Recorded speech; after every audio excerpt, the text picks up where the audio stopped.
Hey, what's up, guys? Alan Bishop again here with the One Piece at a Time Distilling Institute. Just freehanding the phone instead of using the tripod because, to be honest with you, it was a long ass day dumping barrels of Lee W. Sinclair for a blend. It was hot as hell.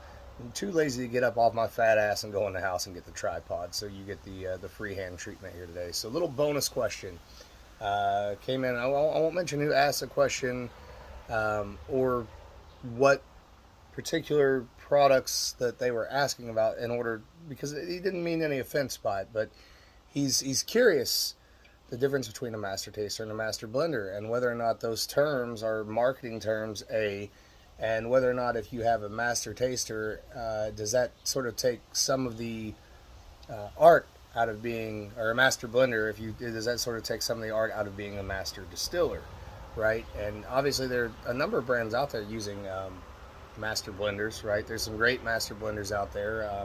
People like Nancy Fraley, etc., in the industry doing really cool stuff because they have great palettes and they're able to assemble things in a very interesting and unique way. So I'm going to answer this the best way that I can.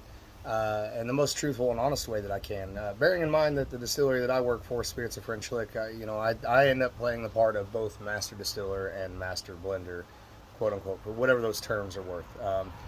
Yes, to some degree, those terms are more modern marketing terms, right? And the gentleman who asked the question made the point of, it seems like these distilleries lose a little bit of their soul sometimes whenever they put a marketing person out there, or they put a face to the brand that is not the person who's distilled it and not the person who's for whatever that's worth, right?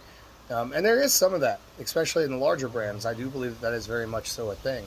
Now that being said, the idea of a master taster and a master distiller being two separate entities, for me, from a just a pure traditionalist sort of standpoint, I don't see any problem with it, and I understand very distinctly what those two things are. Now, I'm not sure that the public necessarily understands what those things are, and so this will be me trying to explain the way that I see this. Bear in mind that in American, whiskey production, bourbon production, rye whiskey, those sorts of things, you haven't typically traditionally, to any great public extent, had a master taster, master distiller sort of dichotomy. Although those two things have certainly existed in other areas of the art. In cognac, it's extremely, extremely common, bearing in mind that a lot of the cognac producers not only have their own distilleries, but they also buy from small independent producers, right? And you have to have somebody that can sort of bring those different things together and blend them in a unique and interesting and tasteful way. Obviously, with blended Scotch whiskey, this is going to be the same thing. It's incredibly, incredibly common to have a master blender and a master distiller. Where the two things deviate is this, and sort of the way that I see the definition of them.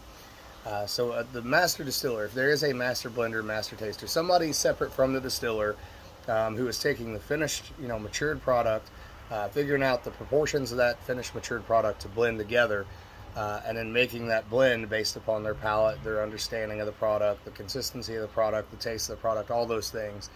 It's really becomes a master distiller's job just to make sure that he or she doesn't fuck up, right? So what you have is different marks. You'll see this in rum as well, right? And those different marks are the qualitative marks that you have to hit, the marks that you have to actually have in order to make that blend complete. So it's a 50-50. It's 50% master distiller and 50% master blender, right?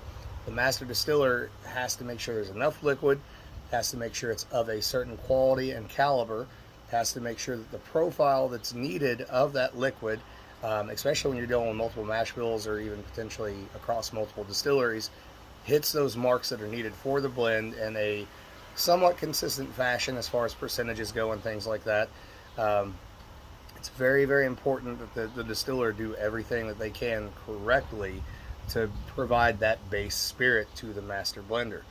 The master blender then is going to have the job of assembling those things, putting them together into a cohesive finished unit, right? And not all great distillers tend to be great blenders. I've certainly had some single barrels from distilleries that have been fucking fantastic, right? And then you get into their bulk product and you're like, well, I don't know what's going on here, but I suspect that maybe they don't have the experience, or maybe they don't have the inherent talent to be able to make those blends of their own accord and make them palatable, to a wider public and a wider audience. And that's where a master blender really comes in, right?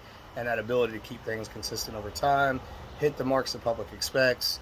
That also takes some of that burden off the shoulder of the distiller, where the distiller then can really focus on the quality of those base spirits, the quality of the fermentations, the quality of the grain, the quality of the whiskey actually maturing in the barrels. It definitely can be a 50-50 thing. Now, that's not to say that there aren't brands that are using master blenders, quote unquote, for whatever that's worth, as a marketing tool, the same way that they're using master distillers, quote unquote, as a marketing tool, as the people who are actually selling the product as opposed to making it or assembling it. That definitely does fucking happen. For me, I feel like I'm not the best blender in the world. I can admit to that. I have a lot to learn about that. I'm still learning from it. Just learning about it all the time, right? But for me, it's important on my end to control everything from start to finish, right? The fermentation, the distillation, the maturation, it's all in my hands, and then the actual blending of those barrels into a finished product is all in my hands, and I appreciate that, and I prefer that for myself. Now, doesn't mean that I wouldn't work with a master blender at some point in time, but my preference is to go it alone, right? And well, not really alone even, put it in front of my panel, in front of the people I trust. And not all those people that I trust work in my company or work with my company. A lot of them are friends. A lot of them are other professionals in the industry, and they really give me a lot of really great insight. So I hope that answered your question, man. And I'm sorry not to mention your name or mention the particular company that you mentioned in the email, but just trying to avoid any kind of that drama that comes along with that stuff, right?